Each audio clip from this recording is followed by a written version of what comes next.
नमस्कार दोस्तों, आप सभी का स्वागत है आज के विचार में। तो आज का मुख्य विचार, आज 18 नवंबर और 18 नवंबर का मुख्य विचार जो है वो है कि सुबह उठकर अच्छी खबरें, अच्छी बातें, अच्छे विचार पढ़ना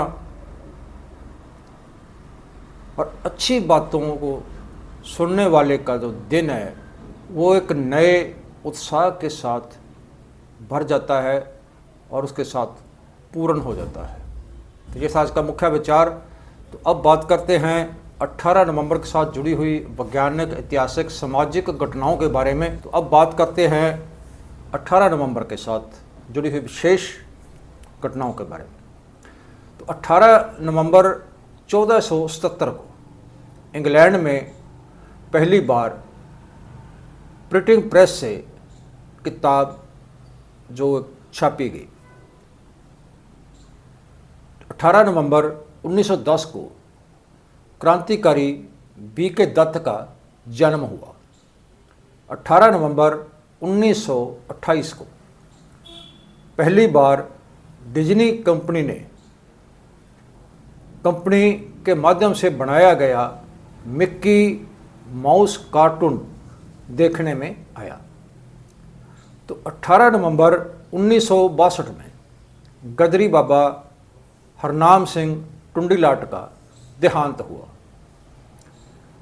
18 नवंबर 1962 को विज्ञानी नीरज बोहर का देहांत हुआ।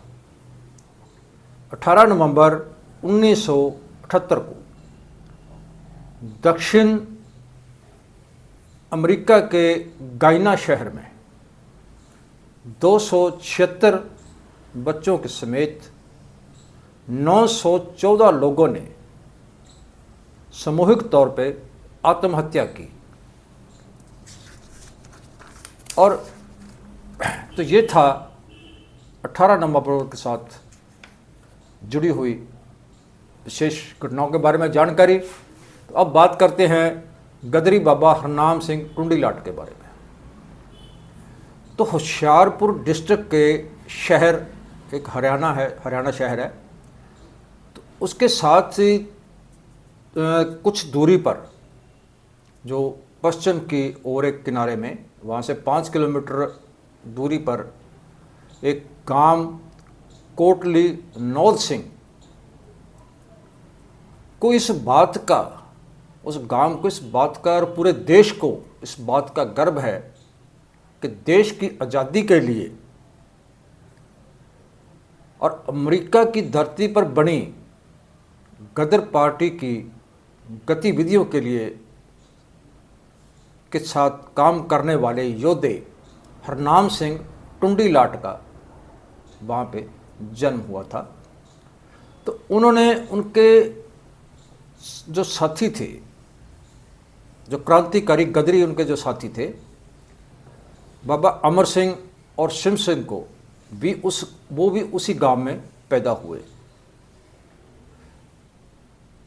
तो बब्बर अकाली आंदोलन के लिए चन्नन सिंह बैंस जैसे योद्धा को जन्म भी इसी गांव में हुआ, उसका जन्म भी इसी गांव में हुआ। तो इस गांव के हरनाम सिंह, जो कि देश के प्रमुख क्रांतिकारी भक्तों के साथ और लाला हरदयाल सिंह, सोन सिंह भकना, करतार सिंह सराभा जैसे क्रांतिकारियों के साथ के संबंध बनाने का उन्हें अवसर मिला। तो इन्होंने गदरी क्रांतिकारी योद्धाओं के संपर्क में बाबा हरनाम सिंह टुंडीलाट ने जो क्रांतिकारी प्रकाश स्तंभ पैदा करने के लिए एक गदर अखबार के लिए उन्होंने कविताएं और लेख इत्यादि जो उन्होंने काफ़ी ज़्यादा लिखे। तो अब अखबार की उन्होंने संपादकी भी की। तो हरनाम सिंह ने सैन फ्रांसिस्को में उपस्थित गदर पार्टी का जो कार्यालय था, युगांतर आश्रम, उसमें लाला हरदयाल के वो अंगरक्षक के रूप में भी उन्होंने सेवा की उनकी। तो हरनाम सिंह ने भारत में सशस्त्र क्रांति के लिए एक जैक नाम के अंग्रेज से बम बनाने की ट्रेनिंग ली, बम बनाने के तरीके सीखे उन्होंने। तो उसके आगे करतार सिंह सराभा को भी बम की वो सिखलाई दे रहे थे, ट्रेनिंग दे रहे थे वो। तो उस वक्त बम जो था वो फट गया, और वो बम फटने के कारण हरनाम सिंह टुंडीलाट का जो एक दायां हाथ था वो उसके विस्फोट के कारण उसका दायां हाथ जो उड़ गया, कट गया उसका दायां हाथ। तो इसके फलस्वरूप ही उनको जो टुंडीलाट का शब्द जो था उनके नाम के साथ वो जुड़ गया वो। तो इनका जो जन्म है वो गुरदित्ता सिंह और माता जौन कौर के घर 1884 में हुआ था। तो ये अमेरिका में 1907 में रोजगार की तलाश में वहाँ पे गए थे, और वहाँ पर भारतीय लोगों के साथ, हिंदुस्तानियों के साथ जातीय भेदभाव और खराब उनके साथ होता हुआ व्यवहार और खराब वितकरा जो वहाँ पे हो रहा था भारतीय लोगों के साथ, हिंदुस्तानी लोगों के साथ, अंग्रेज शासकों की ओर से जो किया जाता था, तो वहाँ से दुखी होकर उन्होंने पार्टी का सक्रिय नेता वो बन गया। तो दिसंबर 1914 में करतार सिंह सराभा और जो क्रांतिकारी जो गदरी थे वो अंग्रेज हुकूमत के जो तख्ता पलट के लिए भारत में पहुंच गए। उसका तख्ता पलटने के लिए, वहाँ से भारत से अंग्रेजों को निकालने के लिए वो भारत पहुंच गए। तो उन्होंने अपने साथियों के साथ मिलकर सैन्य पलटनों में मतलब एक प्रोग्राम लिखा, वो सैन्य छावनियों में भी गए जो जिसमें भारतीय फौजी जो सैनिक थे, भारतीय सैनिक थे जो वो, तो उनको भी इनके लिए प्रेरणा करते रहे।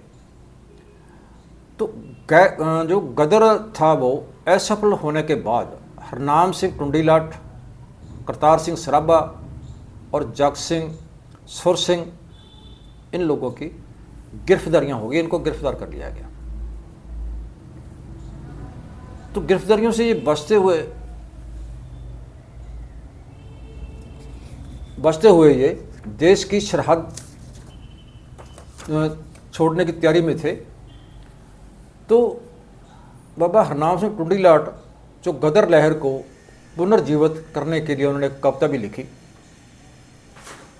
लेकिन 1915 में हरनाम सिंह टुंडीलाट अपने साथियों के साथ करतार सिंह सराभा, जगत सिंह, सुरसिंगिया के समेत वो पहले मैं बताया जैसे भी वो गिरफ्तार हो गए, उनको गिरफ्तार कर लिया गया। तो लाहौर साजिश केस के अंतर्गत पहले उनको फांसी की सज़ा, फिर दिसंबर 1915 में काले पानी की सज़ा उनके लिए सुनाई गई। तो काले पानी में उन्होंने 11 दिन की, फिर मद्रास जेल में 84 दिन की भूख हड़ताल की। तो सितंबर 1930 में वो सज़ा काटने के बाद फिर वो लोक मुक्ति कार्यों में शामिल हो गए, और करके वो 2 बारी उसके बाद भी जेल में गए। तो ये उनका जो क्रांति संघर्ष था हरनाम सिंह टुंडीलाट का, वो चलता रहा। तो आखिर वो 1962 में कैंसर की बीमारी के कारण इस दुनिया से रुखसत हो गए। एक योद्धा इस दुनिया से चला गया। तो ये था हरनाम सिंह टुंडीलाट के बारे में जानकारी। तो अब बात करते हैं भौतिक विज्ञानी और नोबल पुरस्कार जीतने वाले नीलज बोरा का। तो जन्म 7 अक्टूबर 1885 को डेनमार्क देश में हुआ था। तो उसकी माँ एलन एक बड़े बैंकर की बेटी थी। तो पिता क्रिश्चियन बोहर कोपनहेगन यूनिवर्सिटी में फिजिक्स का वो प्रोफेसर था। तो 2 बार इसका जो नाम था वो नोबेल पुरस्कार के लिए नामित हुआ, मगर उनको पुरस्कार नहीं मिला।